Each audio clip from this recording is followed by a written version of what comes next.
السلام عليكم، مرحبا بكم فيديو جديد ووصفة جديدة. وصفة اليوم هو ياغورت بالبرتقال، ياغورت او يعني دانون او ياغورت بالبرتقال، البرتقال الطبيعي ماشي النكهات. كنحتاجو الكاس كبير ديال الليمون، ديال عصير الليمون مصفي، نصفيوه مزيان، يعني نصفيوه الصفايه. نديرو 600 سنتيلتر ديال الحليب، يعني غديروا نسيطرو وتزيدوا ليه كاس ديال الحليب، نسيطرو كاس ديال الحليب. من بعد كنضيفوا بيضه، بيضه وحده.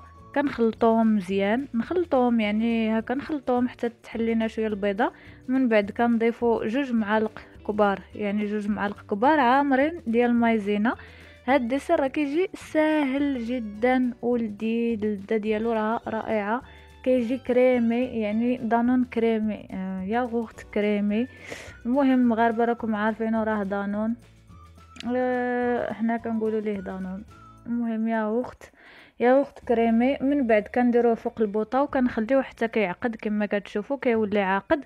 ملي يعقد كنجيبوا الليمونه كنغسلوها مزيان، من الافضل تغسل مزيان ونشفوها ونحكوها. ناخدو يعني القشور ديال الليمون نحكوهم في هذاك، يعني في الكريمه اللي حصلنا عليها.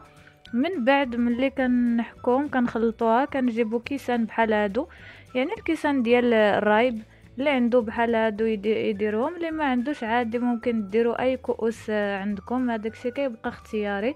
كنعمروهم وكنخليوهم واحد شويه حتى كيوليو دافيين، يعني حتى يبردوا شويه، ماشي ما نغطيوهمش وهما سخونين، نخليوهم حتى يبردوا شي شويه. من بعد كنغطيوهم وكندخلوهم الثلاجه. وانتم كتشوفوا راه كيجي رائع جدا.